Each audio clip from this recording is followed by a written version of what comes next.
I believe he is going to be the first champion on this iteration of the show, which we are honored to have. He'll be facing Rory MacDonald in September on one of the biggest cards Bellator's ever put together. You know him, you love him, the one and only Gegard Mousasi. Gegard, are you there, my friend? I'm good, sir. Thank you. We have him on phone. Very good. Where are you, Gegard? Are you back in Amsterdam? Are you back in Holland, rather? Yeah, I'm in Holland. I'm coming back to LA soon, and after that, there's training camp. So your training camp's not going to be in Holland? Yes, it's going to be in Holland, but I'm going to take a small holiday in U.S. and then come back for training camp. You're going to vacation in L.A.? Why L.A. of all places? I like the food. I have friends there. It's good. It's good. I like U.S. All right, so I'm glad to hear, Gegard. So thank you for being on the show. Really appreciate it. Let's ask about this fight. Let me play devil's advocate, if I may, for just a second, which is that it's an interesting fight, champion versus champion. I totally understand it, but you have someone in Rory who's very well-rounded. You have someone like you who's also really well-rounded. The real only difference there would be the weight, which would not necessarily make it a bad fight, but one where the outcome was easy to predict. So what do you make of that claim? Well, weight doesn't make you a winner. He has determination. He has a lot of heart. So the size, he's a big welterweight. Actually, the size won't be a lot of factor, but, it's going to be a little bit part of, but it's not going to be everything, So it's not just the size or the reach, but it's all, at the end, it's all advantages for me. But that's not going to decide who the winner going to be. I think if I come in shape, if I come prepared like the last fight, and I should be good to win the fight. So when they offered you this fight, you were interested right away? You had no hesitation? Well, at first they said we need you for a press conference in New York. They didn't say who I was fighting or who else would be on press conference because they were afraid that the news would be leaking, but the Errol Helwani leaked it anyway, so he ruined the surprise. So I didn't know actually who I was fighting until 1 week before I was going to New York. But then we knew it was Rory MacDonald, and of course we said it in media 100 times we want to fight him, so they were going back. So wait, do you mind? Okay, I've talked to a number of Bellator fighters, and they all say the same thing, that they didn't know who they were fighting. Do you like doing business this way? No, it was only for this time that they didn't say who I was fighting because they wanted to be a surprise, and I think I didn't have a good reputation of keeping a secret, so I understand that. You're bad at keeping secrets? What kind of secrets have you told before? No. The contract negotiation, I don't know. Some reporter had contacted Scott, and so I think they were just being careful. So I have no problems. Everything is fine. Fair enough. Now, you're going to be competing on a really interesting platform, the DAZN platform, or however you want to call it. It's going to be an incredible card. I wonder what you make of, for you, I know as a fighter, you're really probably just focused on the task at hand, but somebody in your position who is making decisions about biggest fights, biggest audiences, what do you make of competing on a streaming platform for the first time? Like I said, I worked with Scott before. I like to grow with the company. Any way I can help or put on a good fight, I'm happy to do it. And this because no one is really watching TV anymore, so slowly everything is going to... Did we lose him? I think we lost him. Did we lose him in the back, Danny? Yes, no? Yeah, okay. We're going to try and reconnect him. This happens to me on my radio show all the time. I'm actually a pro at this. I am so used to this happening.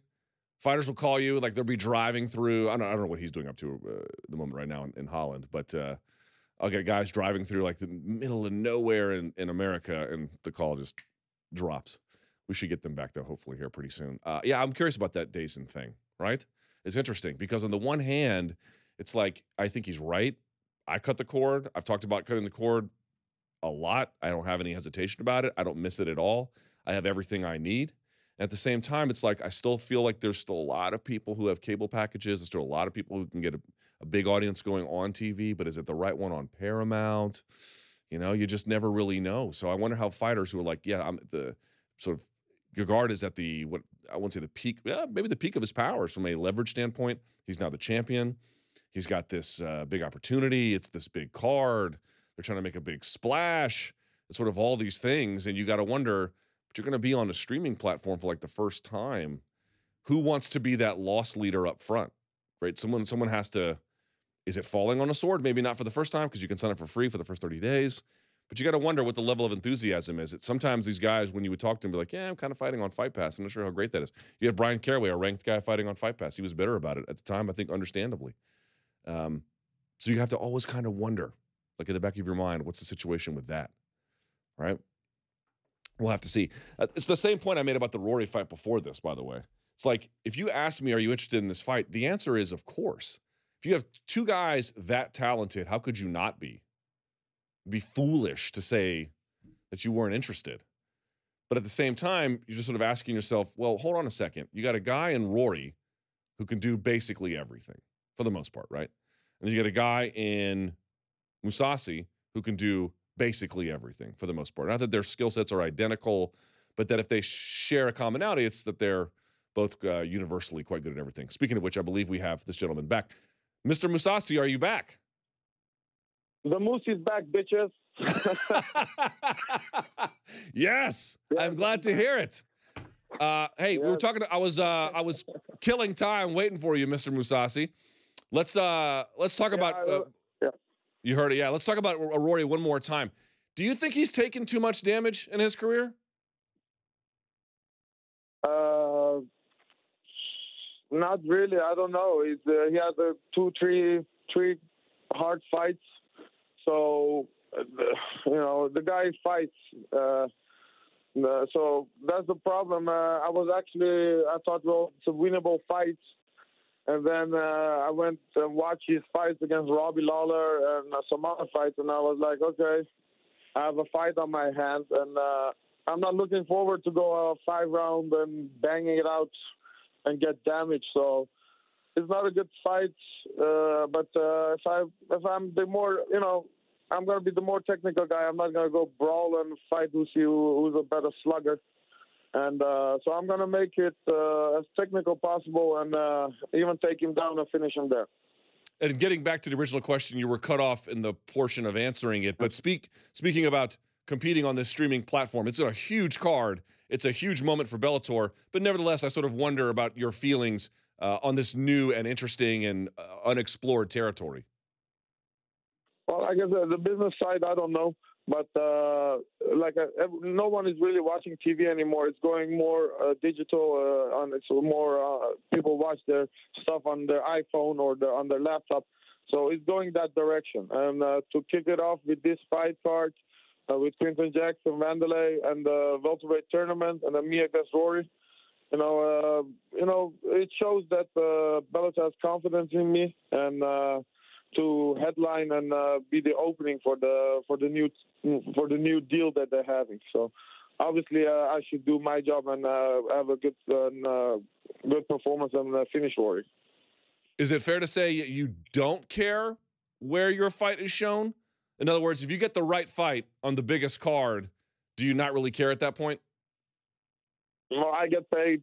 I get paid anyway. At the end of the day, if I keep winning my fights, my contract will go up.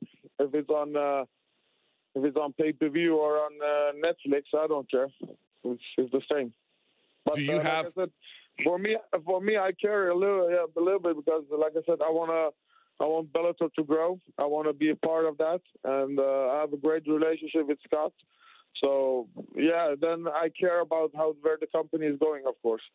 So you're the Bellator middleweight champ. You earned that designation recently, but there are a lot of folks wondering who is the best middleweight on the planet. Do you consider yourself to be the best middleweight in MMA right now? No, I don't consider myself the best.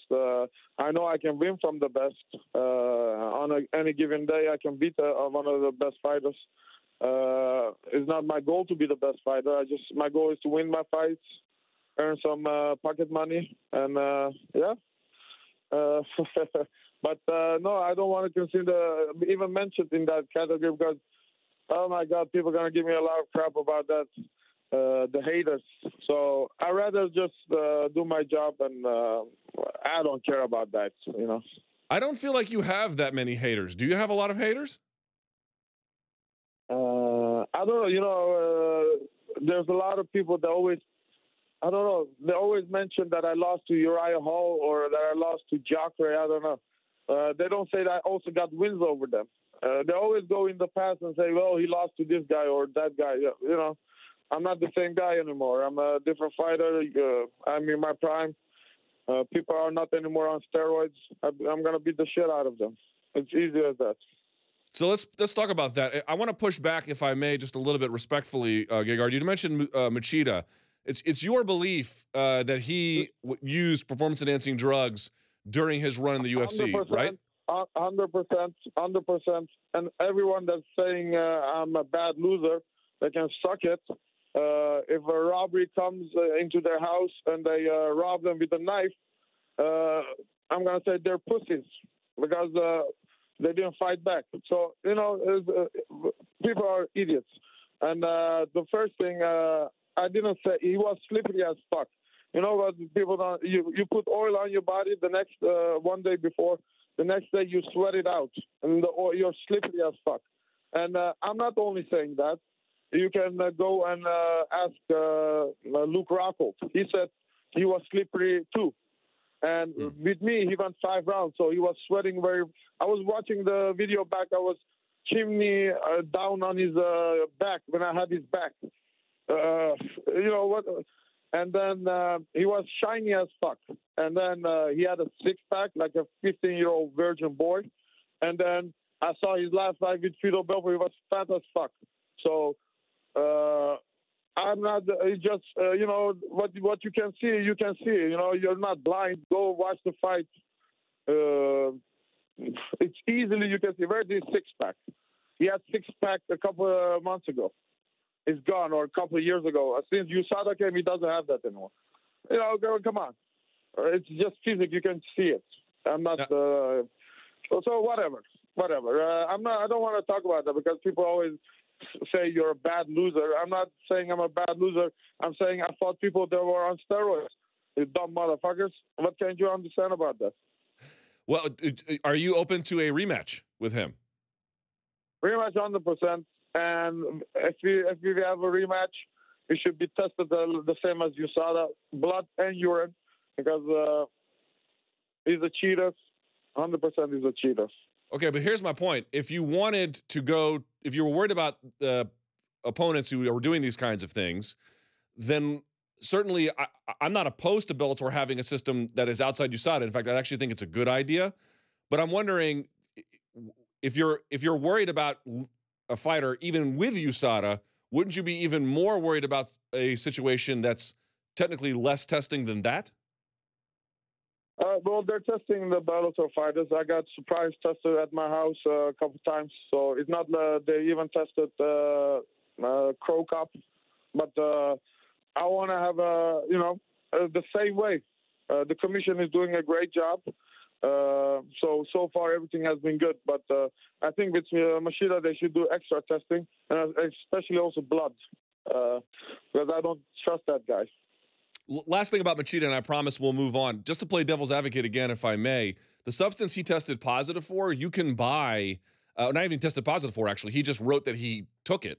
Yeah, that was when I fought him. That was before USADA. People have to understand that. After USADA, he's been caught for some shitty, stupid shit. I don't consider that as being. But listen, his buddy Anderson Silva, he knew he was getting tested. He's got caught twice for steroids. So listen, Brazilians have a reputation on being on steroids. That's I don't know. That's the truth. So okay. Yeah, I was just referring to the thing that he got in trouble for is not a big deal. What maybe you believe that other things were happening, but like what I said before USADA, I felt he did something before my fight, And then afterwards, of course, he knows he's going to get tested. He's not going to do the same shit that he was using before. And I'm just wondering, where is this six-pack? People can go and watch the video. Look at Vitor Belfort fight. When he was fighting Vitor, he had a chubby belly. He still has to cut that weight. He still has to make that weight. So when you lose all that weight, you're going to be muscular.